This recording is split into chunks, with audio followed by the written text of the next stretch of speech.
ওগো আল্লাহ কি জানালে? আল্লাহ বলে বান্দা যদি জানতে চাও আমার কোরআনটা খুলে দেখো, আমি আল্লাহ পাক রব্বুল আলামিন আমার পবিত্র কোরআনের মধ্যে জানিয়ে দিলাম, ইযা জাআ আজালুহুম লা ইস্তাখিরুনা সাআতাও ওয়া লা ইস্তাকদিমুন। বলেন আল্লাহু আকবার। আল্লাহ বলে বান্দা নির্ধারিত সময় যখন বান্দা তোমার হয়ে যাবে, মউতের নির্ধারিত সময় যখন বান্দা তোমার হয়ে যাবে, যাব না বলা, বলো যাব না বলা যাবে না।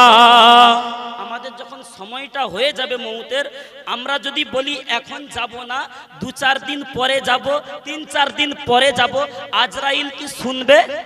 শুনবে? তো আল্লাহ বলে বান্দা নির্ধারিত সময় যখন হয়ে যাবে মউতের, যাব না বলা, বলো যাব না বলা যাবে না। আর আমার সময় মতো আমি যাব ও কথা বললে আজরাইল ছাড়বে না। এবার আপনারা জ্ঞানীজীবী মানুষ, বুদ্ধিজীবী মানুষ বলবেন হুজুর আজরাইল যে ছাড়বে না, এইটার কি কোনো দলিল আছে? কসম খোদার আল্লাহ তার কোরআনে বলে, কিসে বলে? কথা বলো। আচ্ছা আমরা যে যা সিলসিলা মানি না, ফুরফুরা তবলিগ বেরলবি যে যা মানি না কিনা, কোরআন সকলকে মানতে হবে কি হবে না? কথা বলো। কোন মৌলানা হাদিস বলে জাল হাদিস হতে পারে, হ্যাঁ না না? ভুল হাদিস হতে পারে, হ্যাঁ না না? তো কোরআন থেকে আল্লাহ যেইটা বলে দেয় ওইটা ভুল হতে পারে? ভুল হতে পারে না।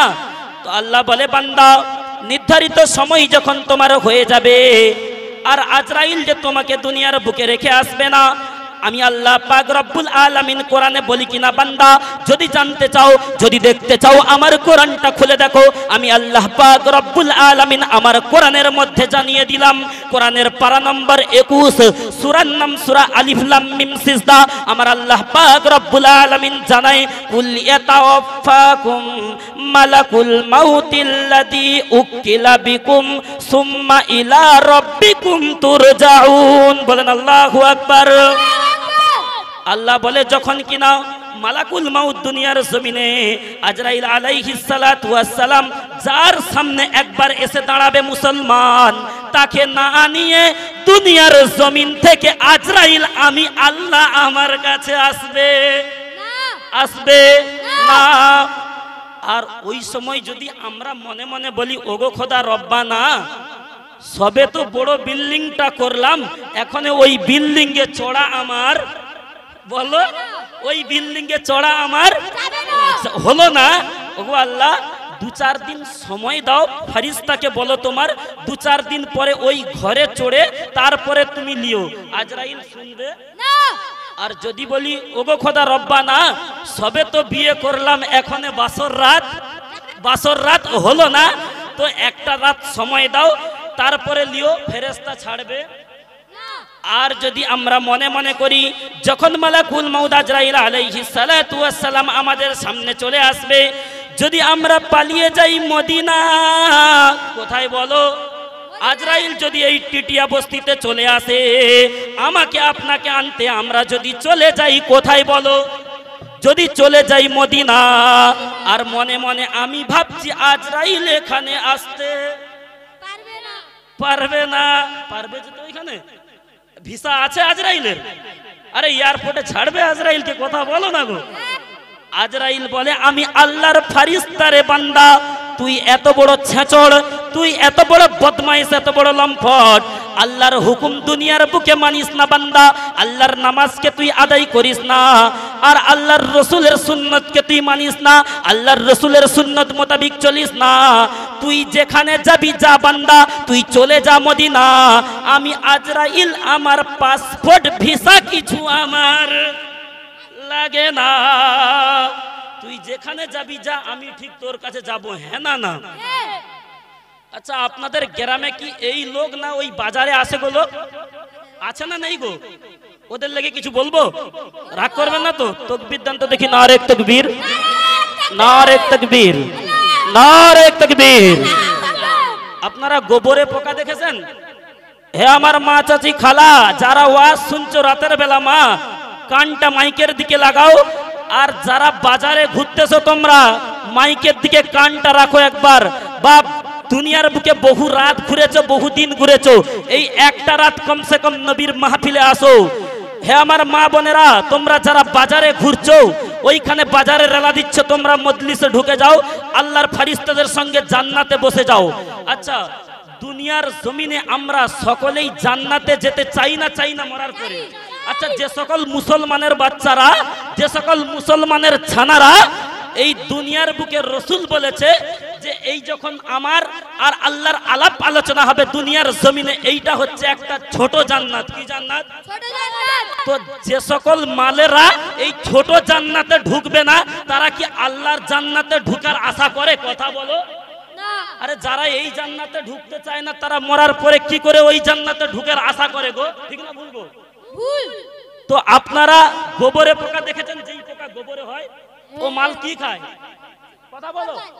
ও গোবর খায়, তাই না? তো ও যখন গোবর খায়, গোবর এতে, আচ্ছা মৌমাছি দেখেছেন? মৌমাছি কি খায়? কথা বলো। মধু। কি? গোবরে পোকা গোবর খায়। ভালো করে কানটা দিয়ে শোনো, মৌমাছি মধু খায়। এবার যারা এখানে খেয়াল রাখেন, যারা বাজারে ঘুরছে ওরা হচ্ছে বুদ্ধিমান। কি মান? কথা বলে না, বলো না বুদ্ধিমান। কি মান? বুদ্ধিমান। আপনারা যারা এখানে বসে আছেন, আপনারা বলবেন ইয়ে আবার কেমন কথা রে, বাজারে ঘুরতে সারা বলতেস বুদ্ধিমান। আমরা যারা বসে আছি আমরা কি? আপনারা যারা বসে আছেন আপনারা হচ্ছেন ভাগ্যবান। কি বান? আর ভাগ্যবানের বন্ধু হচ্ছে রহমান, আর বুদ্ধিমানের বন্ধু হচ্ছে ইবলিস, শয়তান। বলেন নাউজুবিল্লাহ।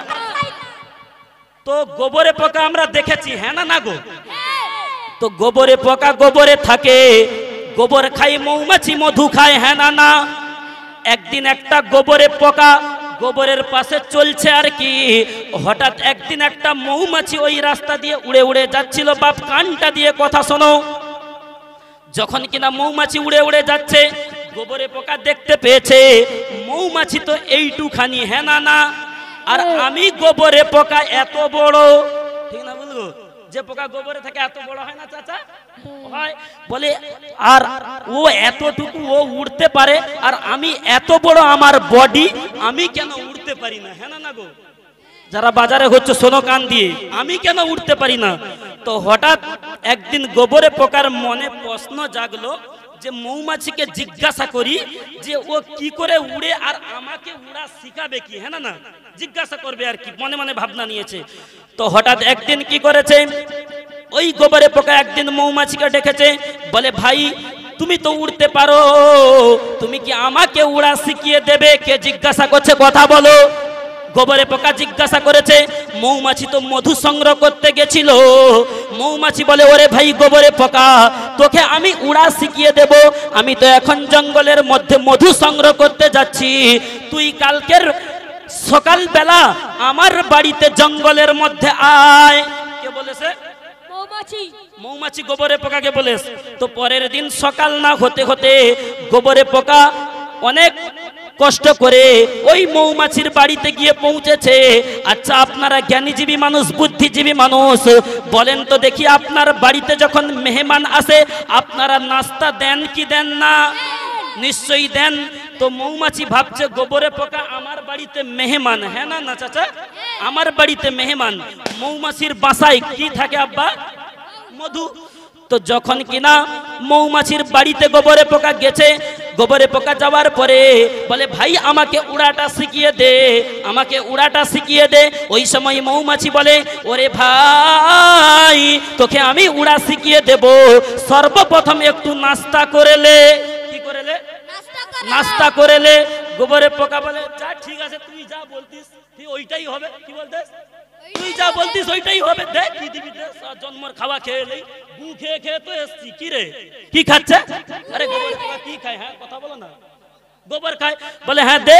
তো মৌমাছি কি করেছে, ওই মধু নিয়ে বাসা থেকে গোবরে পোকার মুখে দিয়েছে।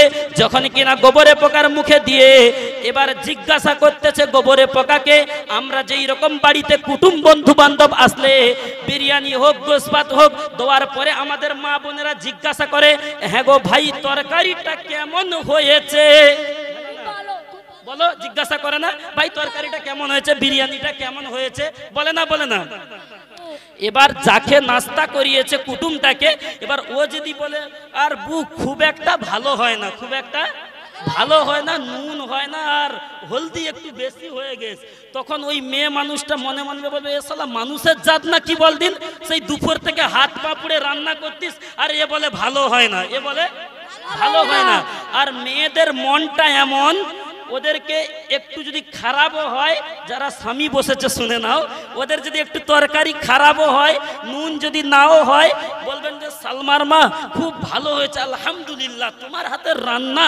পরের দিন থেকে দেখবেন আপনার খাওয়া দাওয়া আরো ভালো রান্না করবে, যে জায়গায় একটা তরকারি করতে দুটো করবে। হ্যাঁ না না গো, ওদের মনটা এমন।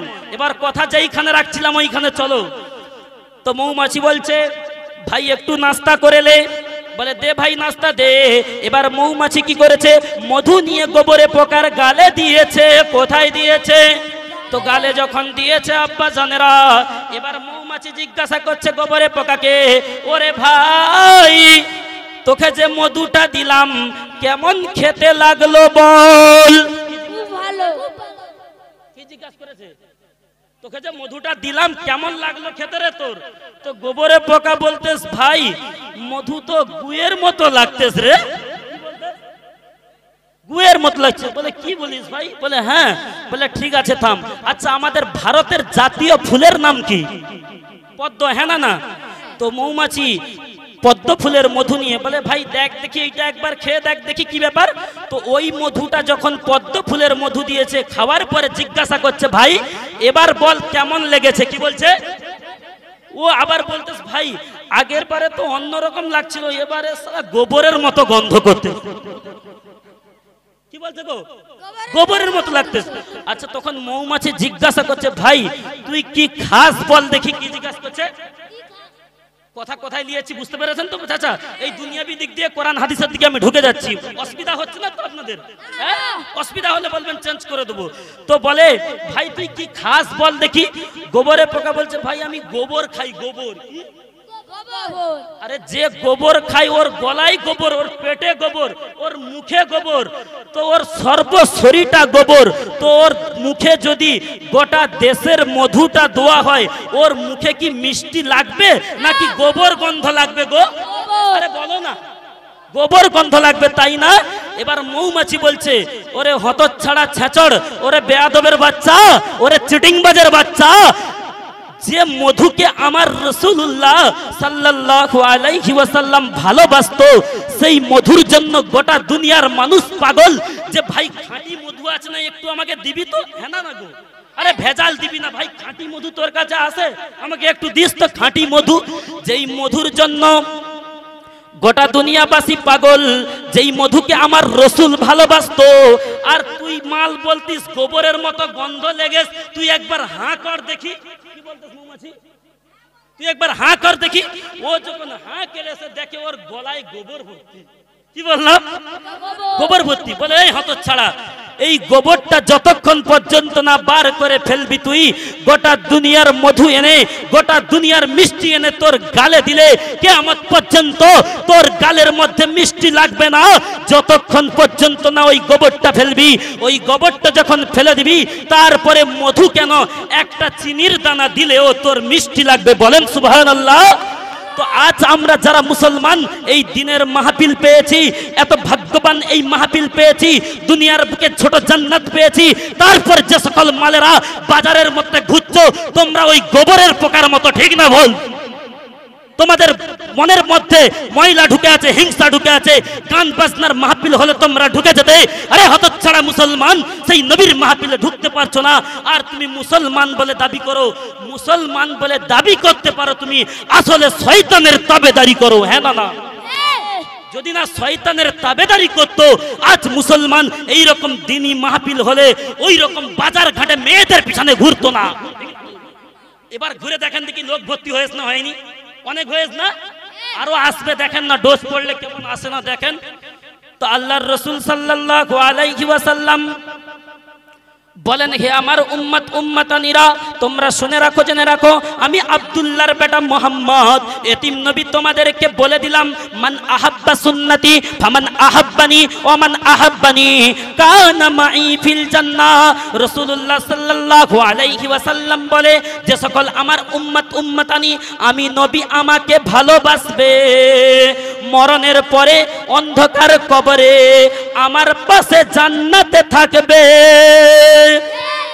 নবী বলেছে, যেই সকল উম্মত উম্মতানি দুনিয়ার বুকে বেঁচে থাকতে থাকতে আমি রাসূল আমার সুন্নতকে ভালোবাসবে, আমার সুন্নতকে আঁকড়ে ধরবে, কসম খোদার মরণের পরে অন্ধকার কবরে আমি এতিম নবী আব্দুল্লাহর বেটা মোহাম্মদ তোমাদেরকে বলে দিলাম, আমার আর তোমার মধ্যে ওই জান্নাতের মধ্যে কোনো পর্দা থাকবে না, কোনো পর্দা থাকবে না। একবার বলেন না সুবহানাল্লাহ। তো যেই নবী আমাদের জন্য দুনিয়ার জমিনে তার মুজিজাত কোরআনকে রেখে দিয়ে চলে গেছে, আল্লাহ পাক রব্বুল আলামিন দুনিয়ার জমিনে একটা একটা করে বহু নবী পাঠিয়েছিল না পাঠায়নি? কথা বলো, পাঠিয়েছিল না পাঠায়নি গো? পাঠিয়েছিল। সমস্ত নবীর একটা একটা করে মুজিজা ছিল, হ্যাঁ না না? আল্লাহ বলে, বান্দা শুনে রাখো, জেনে রাখো, সমস্ত নবীর এক একটা করে মুজিজা ছিল। মুসা নবী বলে একটা নবী ছিল, পাওয়ারফুল নবী। আপনারা কি সেই নবীর নামটা শুনেছেন মুসলমান? কথা বলো। ওই নবীর হাতে সর্বসময় একটা লাঠি থাকতো, হ্যাঁ না না চাচা? শুনেছেন আপনার ওয়াজের মধ্যে? ওর হাতে সর্বসময় একটা লাঠি থাকতো, ওইটা হচ্ছে উনার মুজিজা। কি বলো? মুজিজা। তো ওই মুসা আলাইহিস সালাতু ওয়াস সালাম যখন কিনা দুনিয়ার জমিন থেকে চলে গেল মুসলমান, ওই মুসা আলাইহিস সালাতু ওয়াস সালামের মুজিজা যে লাঠি, ওই লাঠিকে আল্লাহ পাক রব্বুল আলামিন দুনিয়ার জমিন থেকে তুলে নিল, তোলার পরে জান্নাতি লাঠি জান্নাতে করে দিল। আজ আমরা মুসলমান, আজ আমরা মুসলমান শেষ নবীর উম্মত হয়েছি, হ্যাঁ না না? আমাদের নবীর নাম কি গো চাচা? বলো না, আমি শুনতে পাচ্ছি না, জোরে বলো। এখন মুসলমান এমন ডিজাইনের বলে, আমরা নবীর দিবানা, দাড়ি চাচা বন্ধ করব না, আমরা নবীর দিবানা, নামাজ পড়তে পারবো না, আমরা নবীর দিবানা। এইখানে ওয়াজ মাহফিল হচ্ছে, বক্তা তুই চিনলে যা, আমরা কিয়ামত পর্যন্ত ওখানে ঢুকবো ঢুকবো। ওরা মুসলমান বলে দাবি করতে পারে, আসলে শয়তানের তাবেদারি করে, হ্যাঁ না না? শয়তানের তাবেদারি করে। আর যদি না শয়তানের তাবেদারি করতো, আজ ওই বাজারে বসে থাকতো না। রাসূল সাল্লাল্লাহু আলাইহি ওয়াসাল্লাম বলে, দুনিয়ার জমিনে সবচেয়ে যদি খারাপ জায়গা থাকতে হয়, সবচেয়ে যদি নিকৃষ্ট জায়গা থাকতে হয়, সেইটা হচ্ছে বাজার। কি বাজার? তবে হ্যাঁ, দরকারে যাও, প্রয়োজন মিটিয়ে মাহফিলে ঢুকে যাও, মাহফিলে ঢুকে যাও, আল্লাহর ফেরেশতাদের সঙ্গে বসে যাও, আল্লাহর ফেরেশতাদের সঙ্গে বসে যাও। যখন কিনা এই মাহফিলে বসে যাবে, যখন কিনা এই মাহফিল থেকে উঠে যাবে, আল্লাহর রাসূল সাল্লাল্লাহু আলাইহি ওয়াসাল্লাম বলে, ওই ব্যক্তির জীবনের যত ছোট ছোট গুনাহকে আমার আল্লাহ পাক রব্বুল আলামিন ধুয়ে মুছে সাফ করে দেবে। বলেন সুবহানাল্লাহ। যেই কথা বলছিলাম, মুসা নবীর লাঠিকে মুজিজাকে আল্লাহ জান্নাতি লাঠি জান্নাতে পাঠিয়ে দিল। আর আমার আপনার নবী দিন দুনিয়ার বাদশাহ এতিম নবী জনাবে মুহাম্মদুর রাসূলুল্লাহ সাল্লাল্লাহু আলাইহি ওয়াসাল্লাম, আব্বা হারা নবী, সেই নবীর মুজিজা ছিল কি আব্বা? কথা বলো। আমাদের নবীর মুজিজা কি জানা নেই চাচা? আমি বলে দেবো, বলেন হ্যাঁ কি না? কি বলো? আল কোরআন। কি? এই যে কোরআনটা হচ্ছে আমার আপনার নবীর মুজিজা। আচ্ছা, ওই কোরআন আজ দুনিয়ার বুকে আছে কি নেই? কথা বলো, আছে না? আল্লাহর রাসূল সাল্লাল্লাহু আলাইহি ওয়াসাল্লাম বলেন, আমি আমার উম্মতকে এতটা ভালোবাসি, যে সকল নবীরা আমার পূর্বে দুনিয়ার জমিনে এসেছিল, সমস্ত নবীরা চলে যাওয়ার পরে তাদের মুজিজাগুলো তারা সঙ্গে করে নিয়ে চলে গেছে, কিন্তু আমি আমার উম্মতকে এত ভালোবাসি, আমার গুনাহগার উম্মতকে এতটা পছন্দ করি, আমার এই গুনাহগার উম্মতদের জন্য, আমার এই গুনাহগার উম্মতকে আমি রাসূল ভালোবাসি বলে, আমি রাসূলুল্লাহ পছন্দ করি বলে, আমি রাসূল দুনিয়ার জমিন থেকে চলে আসলাম, আমার মুজিজা কোরআনটাকে আমার উম্মত উম্মতানির কাছে রেখে আসলাম। জোরে বলেন। কোরআনটা রেখে গেছে না যায়নি? কোরআনটা গেছে রেখে আমাদের জন্য, যে আল্লাহর রাসূল সাল্লাল্লাহু আলাইহি ওয়াসাল্লাম বলে, আমি নবী চলে যাচ্ছি, আমার মুজিজাকে হেফাজত করার দায়িত্ব তোমাদের। আজ আমরা মুসলমান দুনিয়ার জমিনে সমস্ত কিছু ইংলিশ শিখি, বাংলা শিখি, ভূগোল শিখি, ইতিহাস শিখি, সমস্ত কিছু শিখি, শুধু শিখি না কোরআন। ঠিক না ভুল বললাম? আর যারা পড়ে আমাদের মা বোনেরা, ও যা পড়ে ও ফেরেশতা গায়ে থাকবে না, ও যা পড়ার ডিজাইন গো। তো তাই আমাদের মাদ্রাসার জলসা, এই মাদ্রাসা আপনাদের দায়িত্ব, ওই মাদ্রাসাকে আপনাদের নজর করা, ওই মাদ্রাসাকে হেফাজত করা। কাল কিয়ামতের দিন হাসরের ময়দানে, যেই দিন কিনা সমস্ত মাদ্রাসা মসজিদগুলো জান্নাতে চলে যাবে, আল্লাহর রাসূল সাল্লাল্লাহু আলাইহি ওয়াসাল্লাম বলে, আমার আল্লাহ পাক রব্বুল আলামিন বলেন, যখন কিনা সমস্ত মসজিদ মাদ্রাসাগুলো কাল কিয়ামতের দিন হাসরের ময়দানে জান্নাতের মধ্যে চলে যাবে, যেই সকল মানুষেরা ওদের সঙ্গে ভালো ব্যবহার করতো, ভালো মোহাব্বত করতো, ভালো ব্যবহার রাখতো, ওদের দেখাশোনা করতো, ওদের দেখভাল করতো, কাল কিয়ামতের দিন হাসরের ময়দানে ওই সকল মসজিদ, ওই সকল মাদ্রাসা ওদেরকে না নিয়ে জান্নাতে যাবে না। জোরে বলেন সুবহানাল্লাহ। আজ আমরা মুসলমান, আচ্ছা মুসলমান চালাক না বোকা? কথা বলো তো, বলো না চাচা। মুসলমান খুব চালাক, তাই না? মুসলমান খুব চালাক, ওরা খুব চালাকি বলে। আল্লাহ বলে, বান্দা আমি তোমাদেরকে দুনিয়ার জমিনে পাঠালাম, পাঠানোর পরে আমি আল্লাহ পাক রব্বুল আলামিন তোমাদেরকে বলে দিলাম, বান্দা দুনিয়ার জমিন থেকে যখন আমি আল্লাহ তোমাদের ডাক দেব, আমার কাছে তোমাদের আসবে না। না, আগে যেটা বলেছিলাম, নির্ধারিত সময় যখন তোমার হয়ে যাবে, যাব না বলা যাবে না। আল্লাহ বলে, বান্দা যখন কিনা আমার আজরাইল তোমার কাছে যাবে, ওই দিনকার তোমাকে আর দুনিয়ায় থাকতে দেবে? দুনিয়ায় থাকতে দেবে? একটা কথা বলো, যেই দিনকার আমরা দুনিয়ার জমিনে ভূমিষ্ঠ হয়েছিলাম, যেই দিনকার জন্ম নিয়েছিলাম, ওই দিনকার বলো মুসলমান বলো, ওই দিনকার সবচেয়ে বেশি খুশি হয়েছিল কে? সবচেয়ে বেশি খুশি হয়েছিল কে? আমার আব্বা, আমার মা। হ্যাঁ না না গো? সবচেয়ে বেশি খুশি হয়েছিল যেই দিনকার আমার আপনার মতো হতভাগা সন্তান দুনিয়ার জমিনে ভূমিষ্ঠ নিল, ওই সময় সবচেয়ে বেশি খুশি হয়েছিল আমার আব্বা আর মা। হ্যাঁ না না? আচ্ছা আপনারা জ্ঞানীজীবী মানুষ, বুদ্ধিজীবী মানুষ, হ্যাঁ আমার মা বোনেরা কানটা দিয়ে শোনো মা, যেই দিনকার দুনিয়ার বুকটা ছেড়ে চলে যাব, জন্মের সময় যেই মা আব্বা সবচেয়ে বেশি হেসেছিল, এই দুনিয়া মায়ার দুনিয়া ছেড়ে যেই দিনকার আল্লাহর ডাকে সাড়া দিয়ে কবরবাসী হয়ে যাব, বলেন তো মুসলমান, ওই দিনকার সবচেয়ে বেশি কাঁদবে কে? সবচেয়ে বেশি কাঁদবে কে? মা বাবা। মা বাবা। আমরা এসেছিলাম, হেসেছিল মা বাবা, আবার যখন চলে যাব কাঁদবে মা আর আব্বা। তাই তো এই টিটিয়া গ্রামের জওয়ান যুবক ভাইয়েরা, তোদের দুটো হাতে না ধরে পায়ে বলে যাই, আরে মুসলমানের ছেলেরা, আজ মুসলমানের ছেলেরা, মুসলমানের বাচ্চারা, তারা বাপ মাকে দেখে না। হ্যাঁ না না? আপনাদের এখানে দেখে না কি বেশিরভাগ? আমাদের ওই সাইডে দেখে না, খুব একটা দেখে না।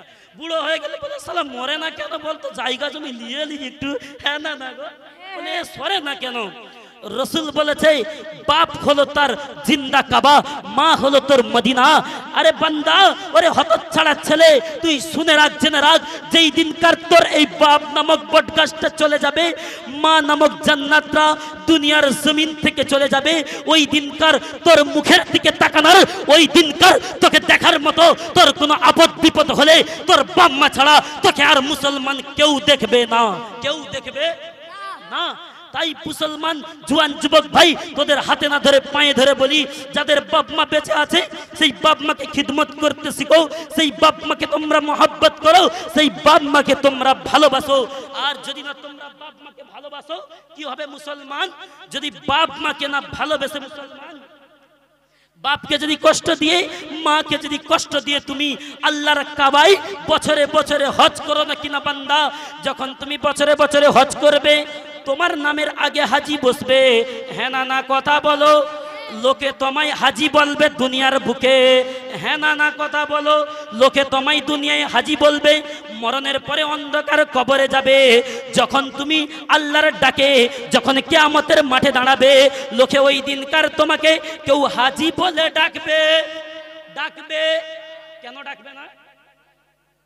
মা বাবার সঙ্গে নাফরমানি করে তুই হজ করতে যাস, আল্লাহর কাবায় যাস, ওইদিকে ফুরফুরা শরীফ আবু বকর সিদ্দিক রাদিয়াল্লাহু তাআলা আনহু দাদা হুজুরের কবর জিয়ারত করতে যাও। আরে মুসলমানের বাচ্চা, শুনে রেখে দাও, জেনে রেখে দাও, যদি দোয়া নিতে হয় সর্বপ্রথম বাপের কাছ থেকে দোয়া লাও, সর্বপ্রথম মায়ের কাছ থেকে দোয়া লাও। কারণ তুমি মুসলমানের ছেলে, যেই দিনকার তুমি দুনিয়ার জমিনে এসেছিলে ওই দিনকার তোমার মা রক্তই জমাট বেঁধে গিয়েছিল, তোমার মার 12 হাত শাড়িটা রক্তের মধ্যে ভিজে গিয়েছিল, তোমার মায়ের মাথার লম্বা চুলটা তোমার জন্য রক্তই জমাট বেঁধে গিয়েছিল। মুসলমান, ওই দিনকার তুমি যখন দুনিয়ার জমিনে ভূমিষ্ঠ হলে, মা মরণ শয্যায় সজ্জিত, ওই সময় যারা পাশে আছে বলে, হ্যাঁ রে বু, তুই কি খাবি বল, তোর তো শরীর খুব থরথর করে কাঁপছে, এক গ্লাস দুধ দেব তোকে না একটা ডিম সিদ্ধ দেব বল। ওই সময় ওই মা আমার আপনার জন্য বলেছিল, আমি দুধ খেতে চাই না, আমি ডিম খেতে চাই না, এক কাজ কর না, আমার যে সন্তানটা জন্ম নিয়েছে, আমার যে কচিটা হয়েছে, তাকে একবার তুই আমার কোলে দে, আমার কোলে দে, আমার কোলে দে। হ্যাঁ না না কথা বলো মুসলমান। মায়ের হাতটা থরথর করে কাঁপছে, পাশে দাদি নানি বলছে, হ্যাঁ রে, তোর বাচ্চাকে তো কেউ নিয়ে পালাবে না, তুই পরিষ্কার হ, তুই ভালো হ, তারপরে তোর বাচ্চাকে কোলে লিস, তোর হাত থেকে তো পড়ে যাবে। ওই সময় মা কান্না সুরে বলছিল, ওই রক্তমাখা শরীরে বলছিল মা যে, না রে বোন, আমার কোল থেকে বাচ্চা পড়বে না, দে না একবার আমার বাচ্চাকে কোলে দে, দে না একবার বাচ্চাকে কোলে দে। ওই সময় লালা মাখা শরীর নিয়ে মা কোলে দিয়েছিল। সর্বপ্রথম তোমার আমার হতভাগা সন্তানের কপালে যে চুমোটা দিয়েছিল, সেইটা হচ্ছে তোমার জনম দুঃখিনী মা। জোরে বলেন সুবহানাল্লাহ। আজ মুসলমান, তোমার শরীরে তাগত হয়ে গেছে, তোমার একটু ক্ষমতা হয়ে গেছে, তুমি বোতল খেতে পারো, তুমি সিগারেটে টান দিতে পারো, তুমি গাঁজা খেতে পারো, খুব বাহাদুরি হয়ে গেছে, হ্যাঁ না? তাই বাম্মাকে দেখো না, বাপকে ধরে ধাক্কাও, মাকে ধরে ধাক্কাও। শুনে রেখে দাও, জেনে রেখে দাও, যারা তোমরা বাপ মায়ের সঙ্গে এইরকম আচার ব্যবহার করবে, কসম খোদার, তুমি যদি তাহাজ্জুদের নামাজ পড়নে বলা হও, মরণ পর্যন্ত তাহাজ্জুদের নামাজ মসজিদে পড়ে পড়ে, মসজিদে এমন কোন জায়গা বাকি থাকলো না যেই জায়গায় তোমার সিজদা পড়ে না। ওই রকম যদি তুমি সিজদা দাও, তারপরেও তোমার বাপ মা যদি তোমার উপর কষ্ট পায়, তোমার উপরে নারাজ থাকে, তারপরেও তোমার জন্য আল্লাহর দয়ার জান্নাতটা হারাম হয়ে যাবে, হারাম হয়ে যাবে। ঠিক না ভুল বললাম? কথা বলো। যে কথা বলছিলাম, আমরা মুসলমান